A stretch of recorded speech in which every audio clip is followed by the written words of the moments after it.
Let's go and get this started, man. Welcome to Rant and Chill. I'm Mr. Deadman, and hey, man, dude, we're gonna have a good time. We're gonna have a great time. We're gonna talk about Love Bites. Got some stuff to talk about. Gonna talk about Nemophila.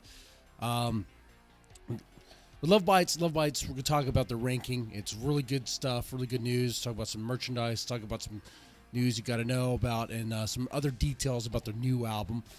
About Nemophila, well, you know, is so someone has voiced some opinions about their new album, and we got to go into it. Is the new album kind of weak? Is the versatility of the new album its weakness? We're going to explore that here. We're also going to talk about BABYMETAL versus Metallica, and this might sound silly, but you know what? I'm going to tell you, it was the comments section that actually kind of got that topic, helped me get that topic in mind, because I was like, oh, okay, let's explore that, shall we? Let's dig even deeper. It's going to be fun. It's going to be a lot of fun. All right. The BABYMETAL versus Metallica one thing is not going to go the way you think, probably. It's all going to be in good fun. Anyway, with that said, let's talk about Love Bites here from the start. They're still number one, baby. They're still number one. They're still number one. Let's put this on the screen here. Oh, wait. I might want to put this on the screen. What are we looking at? We're looking at top 100 heavy metal singles chart in Japan today. Love Bites still number one. Metallica number two. Love Bites beat Metallica in the charts here. Look, I say this is someone who's a Metallica fan. This is good. Now, hold on. It is Lux Aeterna. It's not Lux Aeterna. Okay, you want to know? I've given my opinion about the song. It's okay. It's like Metallica trying to do the Kill 'Em All thing they did before, but, and I say this as a Metallica fan, Metallica just is not as fast and as hard as they used to be, and that's true. Look, man, like I think you could be a Metallica fan and a Metallica fanboy and at least admit that they can't do the thrash as hard as they could and as fast as they could anymore. Hey, it's okay. We all know Metallica sells out arenas. No one's saying they're not that. No one's saying that they're not one of the greats when it comes to thrash. I have to put all these qualifiers here and all this praise, because anytime you make any sort of criticism about Metallica, the fanboys just get so angry, as if Metallica's a brand new band and you have to defend their honor. No, man, they're a legacy. They're legendary. They're established. They're one of the greats. You don't have to defend their reputation, but you can be honest. They're not as fast and as hard as they used to be. They just aren't. They just can't do it. Now, I've seen them play live, and I've seen them play the Kill 'Em All stuff live, and you know what? It's amazing that they could still do it. You know, that is amazing. But you know who else plays pretty fast, very fast thrash? That's right, Dave Mustaine. It's always like that, huh? You always have to bring up the other, you know. You know who else can play faster? Dave Mustaine. I'm just digging. See, that's what happens. Okay, I try to be nice, but then I'm like, oh, you know that wound I just opened? Now let me put some salt in that. No, it's gonna be fine. Metallica's okay. Look, Metallica's second place. They just got beat by Love Bites though. The Wolfpack, the ladies surmounted. I shouldn't say surmounted. Okay, the ladies dominated. Metallica might like the two. Well, that's fine. They dominated Metallica in the charts here. Okay, all right, they knocked them back. It's a good thing.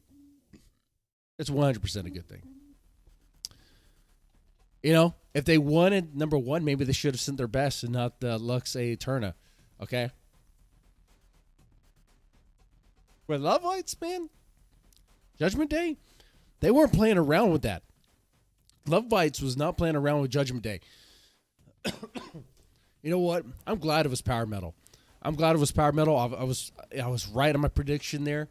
It was like these sort of shadow maker sort of power metal that like some people have associated Lovebites with. It was really good, and it was a lot faster than Aeterna. Most definitely, those girls could play fast. Ooh, man, if you want to talk about another band who could do thrash and thrash fast, not just thrash but speed metal stuff too, Lovebites. They could do that. They could do that. I think honestly, I think Miyako and Midori can play circles around James Hetfield. I 100% believe that. I 100% believe that. Does it have to be a contest? No. They could play together. They could collab. But I think that they could go faster and harder. Am I wrong there? I don't think so. 100% I'm not wrong. 100%. 100%. Anyway. Lovebites. Good news. Good news. Now, even better news. Blabbermouth has caught word of Lovebites and is spreading the word about Lovebites' new album there. Okay, some might tell you that Victor Management's not doing anything for the ladies, but you know, you have news articles, well, you know, some publications talking about them, helping spread the word of some good news, which is great. Lovebites, the all-female, and this is, of course, on Blabbermouth, okay. Japan's all-female metal band, Lovebites returns with a new, well, see this ad? This ad's trying to say, I'm fat. That's what they're trying to do, okay? See the ad there? All right. Lovebites, the all-female heavy metal band from Tokyo, Japan, has returned from its hiatus with a new member, a new music video, and news of a fourth studio album coming in February 2023. The LP is also available to pre-order. They're calling it an LP, I guess long play. Okay. Okay. Today from JPU Records. Yes, right. You can go to JPU Records and get yourself a copy.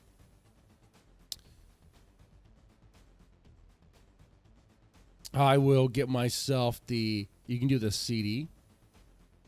It's the CD plus video on demand version. You could just do the CD for $14, or the price is going to vary. Okay. What I'm going to do is I'm going to get the CD plus video on demand and the T-shirt extra large because I'm a fatty, and plus signed sleeve lottery. I don't care if I get a signed sleeve or not. I would love that. If I got a signed sleeve, oh man, please, man, I would praise that. I would frame it. It'd be so cool. It'd be so cool, man. Oh man, I would so love that. Oh, yeah, that's what I'm doing. I want to get this. I'm gonna order that. 100%. What about you? What are you going to get? Are you going to get the Lovebites album? Are you just going to stream it? I mean, you do you. You know, I'm not going to tell you what to do with your money, and you know, I know things are tight, but if you have the money and you like the band, why not? Why not get it? Just to collect it. Anyway, Judgment Day, the fitting titled album, the first to feature the band's new lineup, which includes bassist Fami, who was selected after an audition process, and is just 20 years of age. Huh. Yeah, she's the youngest member there. She can't even, well, yeah, she's the youngest. Fast, melodic, and heavy metal sound that Lovebites has excelled at since its debut is still burning strong, but has been sublimated further. Oh, cool. All right. A newcomer, Fami, also brings an added charm to the quintet, including her signature slap technique. Oh, they noticed the slap too. Probably the tapping as well, the tapping stuff. The quintet. I don't know why I say quintet. Quintet. The album contains 10 completely new songs mixed and mastered by Finnish masterminds Mikko Karmla and Mika Jusla. I know who they are. They worked with like Children of Bodom, which is a great band. That is a fantastic band right there. Let's see. Fans get a taste of the new Love Bites today with the release of the digital single and a music video and the album's title track available to download. Judgment Day. That's great. That's right. Yeah, it's available at JPU Records. Okay. It's going to be available February 24th, 2023.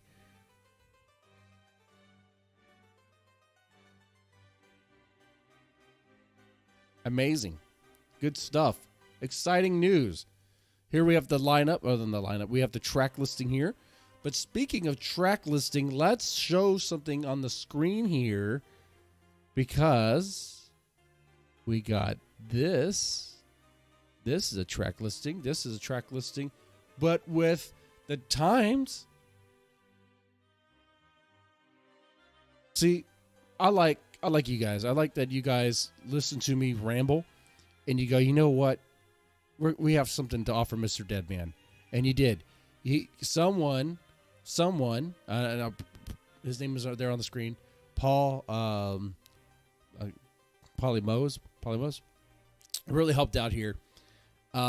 Spoiler warning, it is a spoiler, I suppose. It's just letting you know the length of these songs, okay? The length of the songs, which is nice. It's nice to know that I was right. We were right. And the first track is definitely not an intro track. That is a 4-minute and 56-second song. It's actually longer than your average Nemophila song. And I like Nemophila, okay? All right, I do. I'm just still stuck on how short some of their songs are on their latest album. So We're the Resurrection is not an intro track. Fantastic. You know, with that time there, it makes me think it's going to be more like speed metal, thrash. You know, Judgment Day we know is power metal. Power metal played really fast to the point to where maybe you could argue it is thrash a little bit.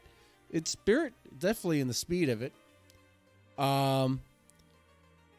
I think, guys, this is going to be a beefier song. I also said The Spirit Lives On might be a ballad, but it's only 5:32. Lost in the Garden at 6 minutes and 7 seconds might be our ballad here. Might be our slow song. Okay? All right. Stand and Deliver, Shoot 'Em Down. Sounds like it's going to be a fast speed metal song, but it's actually longer than My Orion. My Orion at 4 minutes and 34 seconds. Now, My Orion, if it's an homage to Metallica's Orion, which their bassist Cliff was, he did a lot in that track. Maybe Fami would do a lot in this track. And you know what? I believe this was also something that was commented on this was also an opinion of I think the same person here. Polymose. I think so. So yeah, I do read the comment section every once in a while. I do read the comment section. I do enjoy that the feedback. Speaking of which, whoa, there's something else we need to get into here. But first, hold on. Before I get ahead of myself, let's talk about the new merchandise. Okay, Love Bites has some new merchandise, not just any merchandise. You got Haruna merchandise. Let's put this on the screen. Look at this. Now, Haruna, I did not know was a model. I mean, you look at this. Does it work? If I click on this shirt, am I going to get a nice close up? I'm not getting a close up. Man, I wanted a close up of what it looked like, not not a bunch of text. Okay? All right? I wanted to zoom in there and see. Look at that. Look at her. Look at that, man. Look at these shirts, the way it fits. It's not going to fit me like that. I don't know if Haruna offers large American size, Landwell American size, okay? A guy who can eat an extra large pizza by himself, too, okay? With like a case of beer. By case, I mean 24 cans of beer in one sitting. All right, that's me. I'm not a healthy guy. I'm probably gonna die by the time I'm 60. Okay. Well, my point is, I don't know if Haruna has my size. Let's see. This here says 5 extra large. Well, I think that might be. I think by the time you put 5 X's on that L, I think it might fit my fat ass. So, if you were like me and be like, there's no way I could get a hoodie from Japan and support Haruna, our little drummer in Love Bites. Guess what? You can, and it's going to fit you. It's going to fit you. 100%. Now, this one looks cool. It has the drum kit, but it's not an extra large. Oh, look, you got patches. Wear a leather jacket. Trying to be cool. Get some patches on that stuff, man. Put some patches on that. Come on. Got to represent. I like this. This is great. Oh, but it's even better is this bro right here. I did not even know. Like, I know she's pretty. Okay, I know she's attractive. But, like, come on. I think it's the hair. You know, with the hair, it kind of reminds me of like a Gottschalk Spin member. What's her name? I think she goes by like Angie or whatever. Their concert in March is also named "We Are the Resurrection." That's right. 100%. It is the title track. That has to be a grand opener. I'm expecting that to be a fierce freaking opener right there. We are the resurrection. We are the resurrection. I like that. Oh, yeah. Thank you. Hey, Zillow. Now, on the topic of people want to say things in the comments. That's what leads me to my thing here about Baby Metal and Metallica. Hold on. Let me put this on the screen. You see this? You probably don't see this. Probably small. So in one of my videos, I think talking about the charts here, what you see here now is monochrome is like number 7. Monochrome was number 3 when I checked. I think a couple of days ago, whatever. Actually, someone sent me that, and yeah, I did verify it. Anyway. And I made the comment, I can't believe Metallica beat Baby Metal. And of course, I meant that. It's a Japanese metal playlist, but the top 100. So it's like, let's get that American band out of here. But, you know, whatever. You know, they have other bands. It's kind of fine, too. You know, I'm just being funny. I'm just being silly about it. Zeplica 2004 responds with, Baby Metal is not even close to being in the same stratosphere as Metallica! Exclamation, exclamation, exclamation. Hopefully you are joking. Love Bites is my favorite band right now, surpassing Metallica. But they have a ways to go to be as big as them. They need to tour the USA to get the same or get more recognition. I need to see them live. Well, I'll tell you what, Zeplica 2004, I agree with everything you said, except for one part. I agree that Love Bites is an amazing band. And I agree that we all need to see them live. And I agree that they need to tour the U.S. I also think that in order to get the sort of popularity that Metallica did, Love Bites might need to get with a producer like Bob Rock and set aside the thrash stuff for more like mainstream metal, because that's what happened with Metallica. Okay, I like Metallica too. Don't get me wrong. The Black Album is a good album. The Black Album is a great album. But the Black Album, it's not thrash. It's not the thrash stuff. It's not Master of Puppets. It's not Ride the Lightning. It's not Kill 'Em All. All that thrash stuff that they did before, it was changing. There were some elements kind of still there. You could probably make that argument. But it was changing.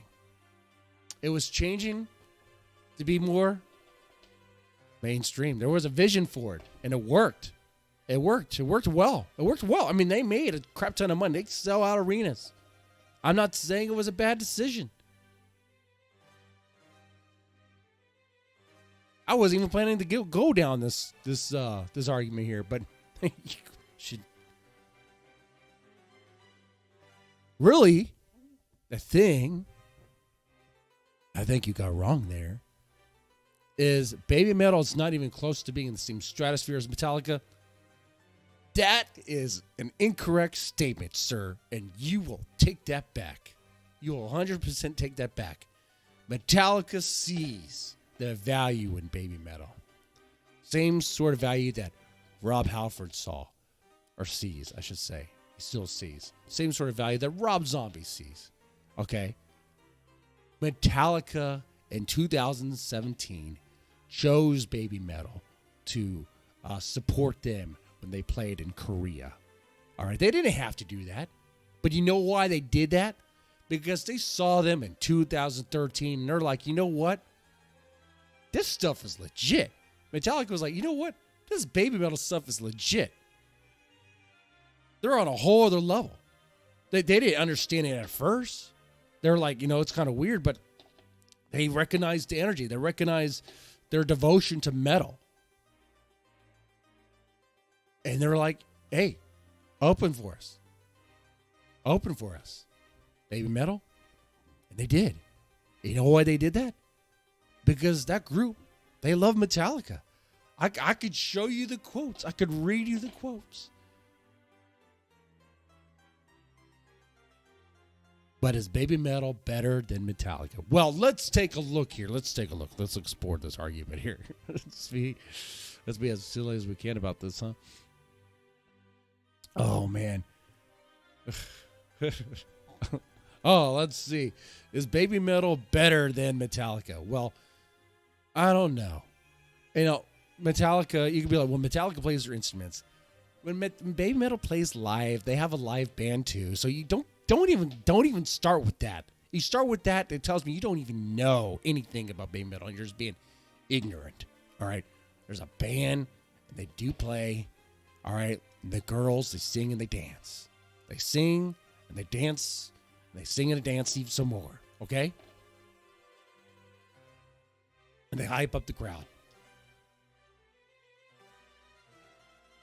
All right. Let's see. What are some good arguments here? Metallica. Okay. They are considered the pioneer of thrash. They're a legendary band. Been around for 40 years. Sold 125 million, over 125 million albums. Baby Metal has been around for 12 years. They are pioneers of kawaii metal, and they've sold. I think I don't know if this is accurate.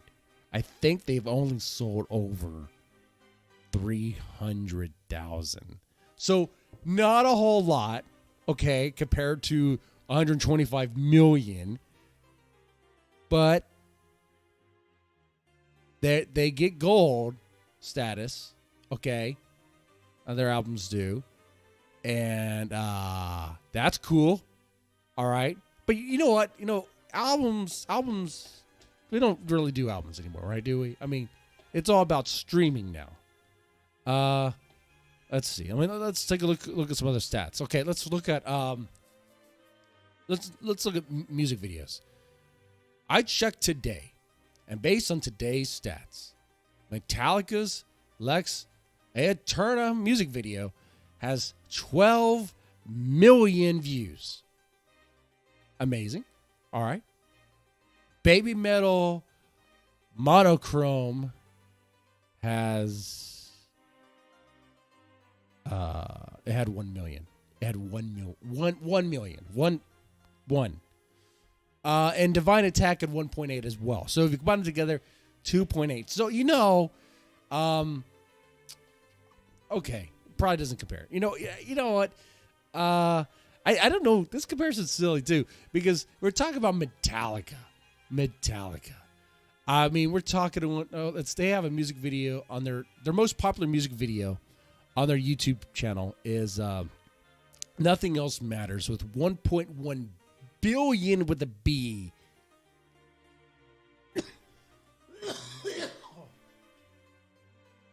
1.1 billion views. The highest or the most popular video on Baby Metal's YouTube channel is 170 million views, and that's Give Me Chocolate.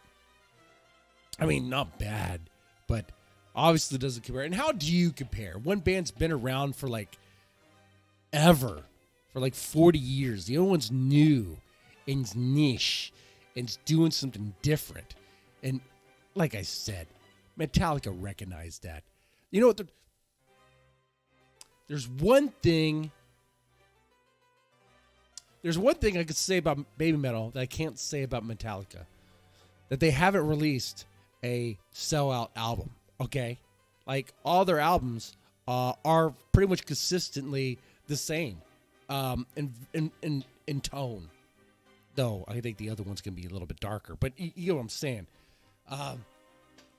Metallica went from thrash to whatever you call load and reload.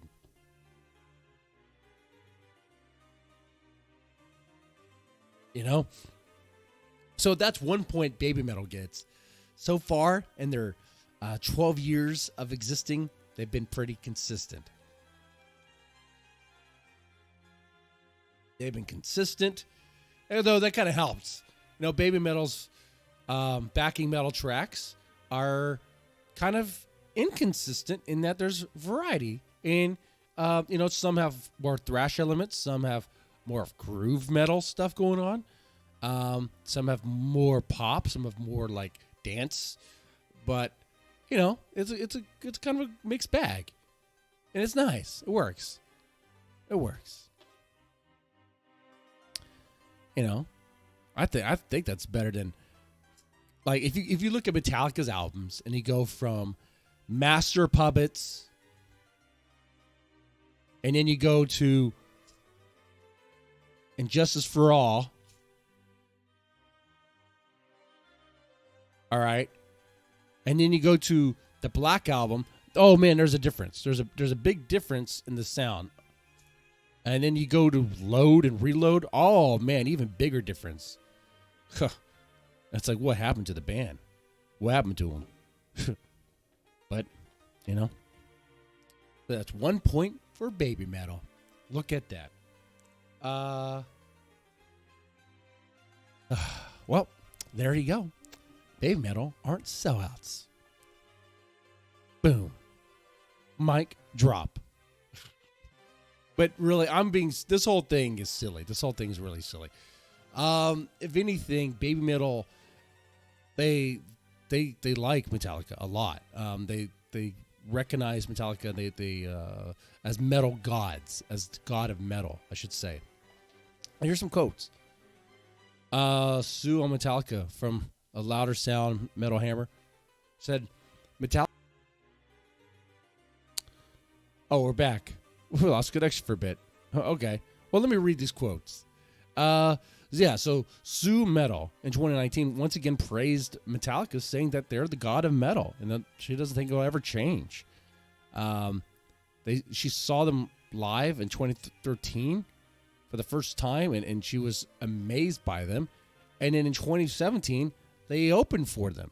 And you know what? That's not bad to open for Metallica, okay? That's kind of a big deal. So, and, you know, Metallica, they recognize them too. There were some things that Lars Ulrich said about them. Let's see. In a 2017 interview with Ultimate Guitar, Lars Ulrich said this. We saw them in 2013 at a festival, and we were astounded by their awesomeness. As you know, they are now touring around the world, opening for the Red Hot Chili Peppers. And he said they've been doing a lot of cool things, and they have plenty of experience with live shows. So we're about to come to South Korea, and we thought, hey, this is their area, so to speak. And he goes on saying it was a privilege for us to play together. The band had such a presence, and I look forward to showing their performance to my wife. I said, you must absolutely watch them. They're so cool. I'm already excited about it. And he also goes on to say that, and also, of course, I like our fans to enjoy the best show.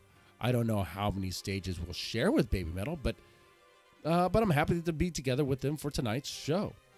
You know what? They should do it again. Totally do it again. Wait, aren't they going to do it again? I think the Fox God knows. Let's see. Baby Metal and Metallica 2022. I hope it happens again. Metallica's going to be touring. Baby Metal's going to be touring. Why wouldn't they do this? I don't see anything. 2023, I should say. So 2022. Okay, obviously we get the Sabaton World Tour. That's big. That's big, but that's not the end-all be-all.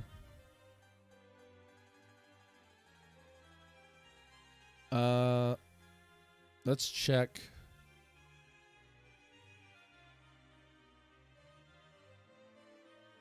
What's this? Oh, never mind. This just looks like advertising for a tour with their 72 seasons, their new album, the No Repeat Weekend. It's just various cities that they're going to, various states. But I don't see. Okay, they do have other bands. Well, it's not Baby Metal, but wait, if they go to Japan, who knows? Who knows?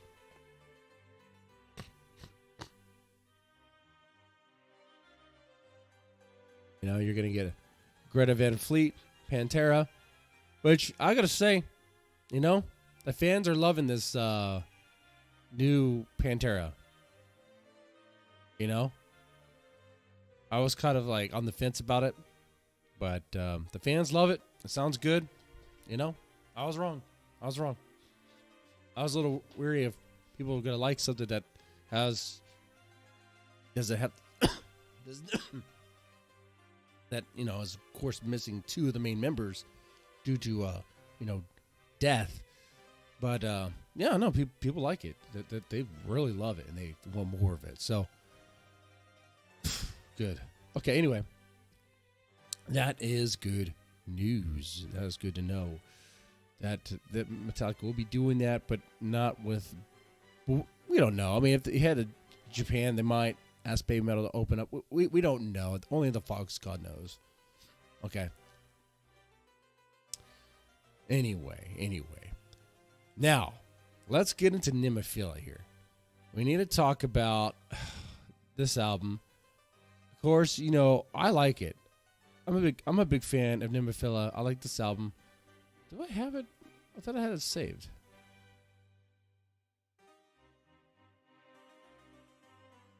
I thought I had that tab saved. 1 second.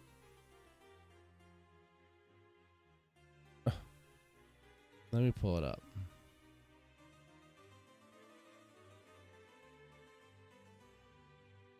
Loading right now.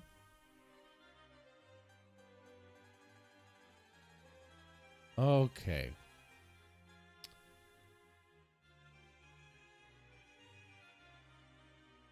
Here we go. Let's put this on the big screen. All right. Seize the Fate. Is its search for versatility is its weakness, my opinion. Not my opinion, but the opinion, obviously, of this Redder. Now, everyone has opinions, you know? And, well, we'll agree to disagree already, but maybe... Well, do I, though? Because I've even noticed and recognized that this album, it does have diversity in tone. And that could be a bad thing. Look, there's some people that are pretty big Nemophila fans, but they just really do not like Style. And Style's one of the songs on an album that essentially has 9 songs, because the closer is like a closer. Yeah, it's like an outro song. So, and if they don't like Style, they probably don't. I don't know how they would feel about, you know, the 90s pop punk song that they have on there.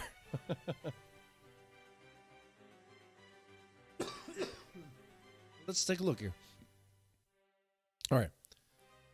It goes on saying, after many listens, I've reached this conclusion. Seize the Fate is an average album. When bands start having a deeper catalog is when they usually try to experiment with other sounds and genres. For me, Nemophila has gone too soon into that path, and at times it feels like they want to sound like someone who they are not. Attempting to replicate sounds the other bands have done better. Oh, that's mean. I think I don't see it that way. I don't see it that the other bands have done better. Like the Style song, I think they nailed that. The rap rock thing, the rap metal thing, I think they freaking nailed it with Style. I think they got that down. But some people just don't like it. I mean, maybe they don't think Mayu delivers the rap part right. I thought she did, man. I thought it was fantastic. But anyway, this album has a few standouts. A lot of okay songs, some really bad ones. Revive, on the other hand, had no bad songs.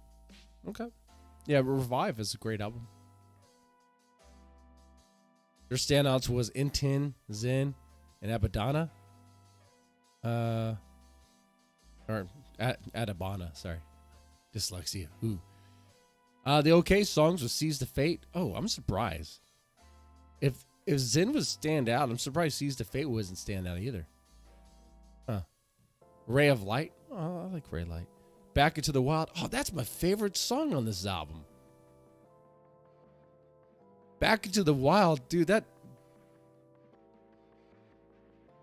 vibe, the vibe in that song is just absolutely amazing. Anyway, Now I Hear. Now I Hear is a little weird. Now I Hear. It's kind of like when there's like over-processed ballads. But the thing that really saves it for me is hearing Mayu's voice and like in a more like, she's like sounds very sincere in that song. Goes on to say, these songs are not bad, but I would not share any of these to introduce them to the band. They have done better. Seize the Fate, I think, is a really great intro song, kind of like Revive is for the Revive album. I think it kind of hits similar notes there. Back Into the Wild, I'd probably recommend. My criticism of Back Into the Wild is that it's too short. In fact, a lot of these songs are just too short. They're over before you even know it. Bad songs. If you are a fan that likes everything they've done, please stop reading here. Oh man, Rock and Roll Is. Okay. Rock and Roll Is for me.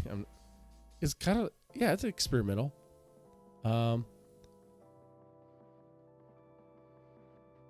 It has a sort of like Nirvana strum in the beginning, and this sort of just, it has a nice like southern slide guitar sound too. I didn't think those two things would mix. I like the mix, but anyway, they say that the attempt of some southern bluesy rock is a miss for me. Okay. Other more older bands have done it better. Style, for me, has been the biggest culprit since its release. The rapping is pretty bad. What's bad about the rapping? I like okay, when they say the rapping is bad, I like, what do you mean? Like how's it bad? Like the flow of it? Like, I'm curious. And the person says the rapping is bad. Does this person know what Mayu is saying in the rap? If no, then how can you say it's bad? Oh man, I suppose you could be like, well, that's the reason why I think it's bad. I don't know what she's saying. But she's rapping in Japanese. Oh, some of it's in Japanese. I think there's some English thrown in there. It's her rap is bad. I don't get that. I mean, her rap to me is on kind of like that of other Japanese groups I've listened to. I don't know. I don't see it as bad, but anyway, opinions are opinions, right? The guitar work tries to be a lot like Polyphia. Oh, I didn't even notice that. But fails to capture the essence of a Polyphia song. I thought the guitar work was trying to be like emulate like a Linkin Park sort of thing, especially like other later albums when they had more like rap stuff in that stuff. Like that's what I heard. I heard like a drum and beat, a drum and bass vibe with some new metal kind of guitar riffs, but with some nice like solo things going in there. Like the guitars are spitting fire just as much as Mayu was. Man. It goes on to say, Waiting for You sounds like something Avril Lavigne, Paramore, or Sum 41 or Green Day, okay, would have written back in 2004. You could, back in the 90s, yeah.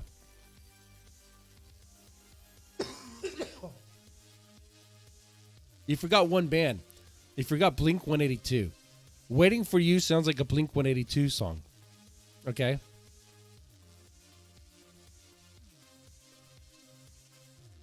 Sum 41, they're the ones who did Fat Lip, right?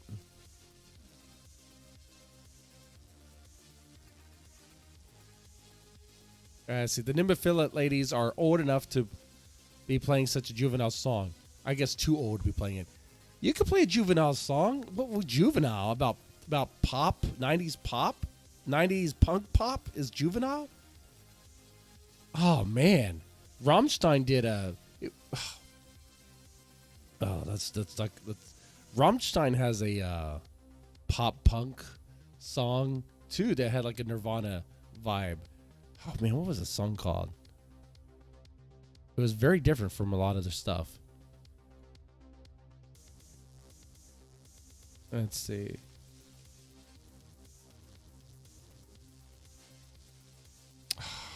What is that song called, dude? I'm trying to think what it was called.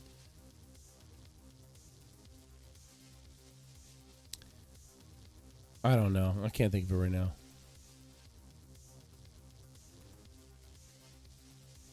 It's wonders. It's like the only song that sounds like it, and I can't remember. It's on the. I think it's a Mutter. I think it's on the Mutter album. How did I not know this?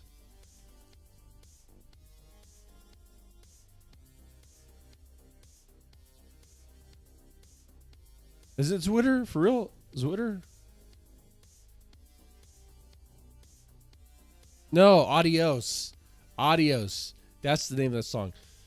My point of getting into this, and it's important, there's a point to it, is that, yeah, there's a candle I was watching. Rammstein, they're really old, and they don't have any problem doing a sort of punk Nirvana-inspired influenced song called Adios. Like, in fact, wait a second. Like, you could play pop punk stuff and not have to be like a teenager. Like, what? I don't know why that had to come up. Why it's like, oh, the girls are too old for them to be playing that sort of stuff. Oh, okay. A juvenile song. Okay. Maybe they just wanted it. I mean, anyway. However, I will admit that it was fun sound and it would be great live. Okay, you like it. Soaring sounds like they grabbed the good intro of. Yeah, okay. Yeah, Soaring. I don't really care much for Soaring.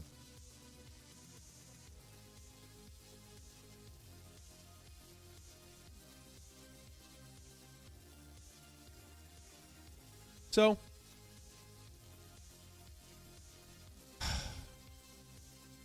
about this opinion is that it's something that it's going to happen. People are going to say this. And, you know, in a way, I'm going to be honest here. They have arguments. They have some valid arguments in that the change up in sound. If you don't like a particular style, you may not like that song.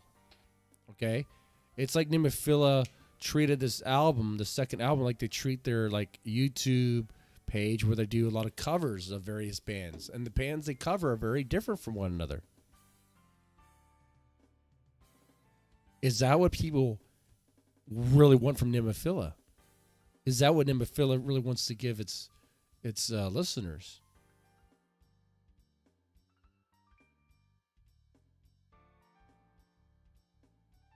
Is this going to be a consistent thing? Is this going to be in their next album? Is it also going to have some variety in sound? What is the Nemophila style? You know, they're not a thrash band. I see them more as like metalcore, that sort of stuff.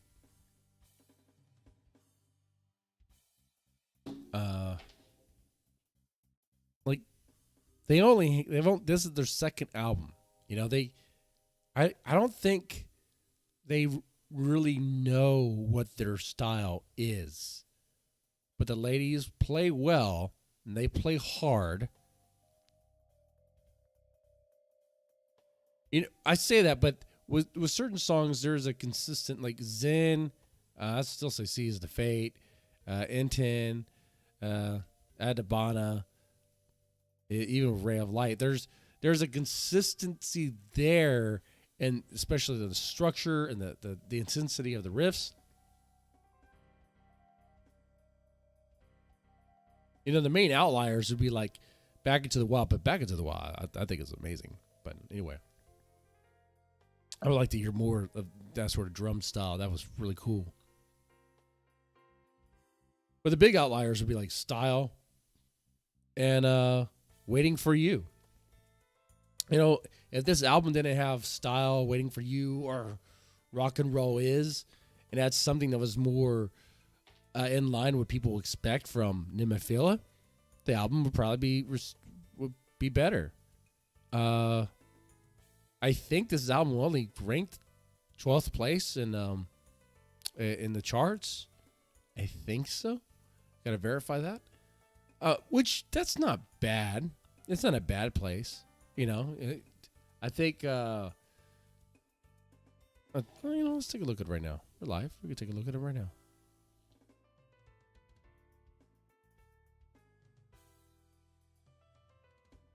Where's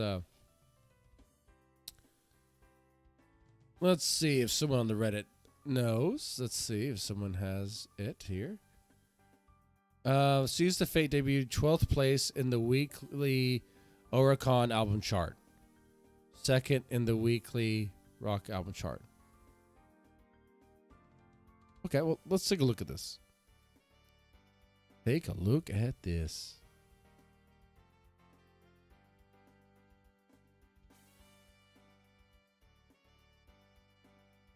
Twelfth place. There we have Seize the Fate.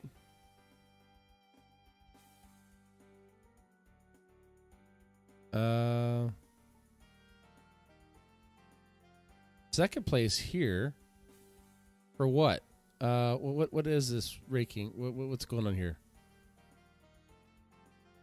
Weekly rock album rankings. Seize the Fate is in second place. Hey, that's not bad. Hey, maybe it being diverse in sound is not a bad thing, guys.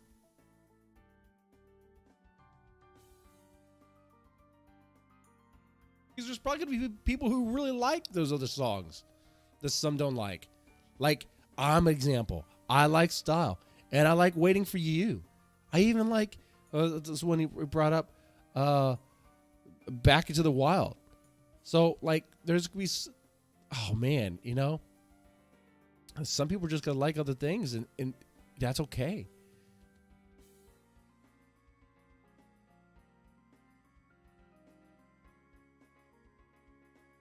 Let's see.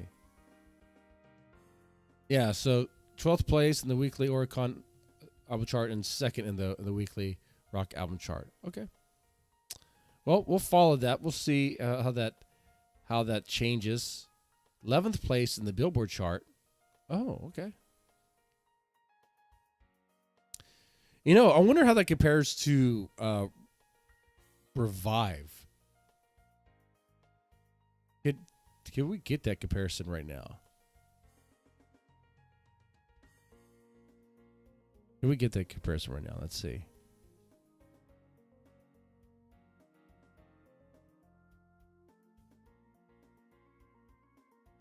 I am so curious.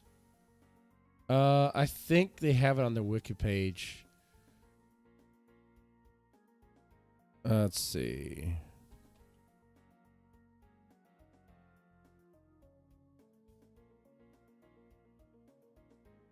What is Nemophila's? That's a flower. The band. Their Revive. When it debuted at number 8 on Oricon. Okay, so Revive was... someone already updated the wiki. Look at this. Well, here you have it. Diversity is not our strength here. Yeah, this album did not do as well as the first. Okay. All right. I mean, that's what the numbers show here.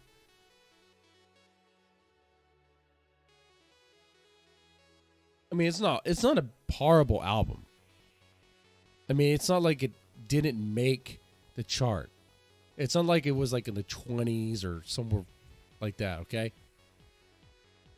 It just wasn't as good as Revive. You know, based on that, based on that metric, you could see it's like, okay, well, something happened with that.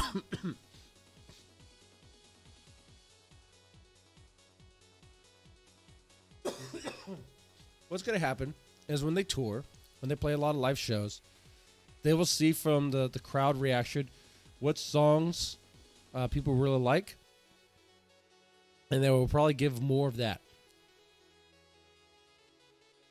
Okay. This is a band that kind of spent more time in the studio than out touring. So, I think it'll be interesting to see them as they develop from the shows. Anyway, yeah, this was I think this was a pretty chill stream, pretty cool, pretty relaxed. Covered everything here, even the BABYMETAL versus Metallica, which, I mean, it's silly. They like each other. It's not a competition. Metallica's cool with BABYMETAL. BABYMETAL sees them as metal gods. But the one thing BABYMETAL has over Metallica is that they're not sellouts. They've been doing pop-infused metal from the beginning. Metallica changed their ways to become more mainstream. Okay. Thank you for your time. Thank you, man. Thank you for hanging out. Thank you. I hope you enjoyed it. With that said, man, you guys take it easy and have a good one.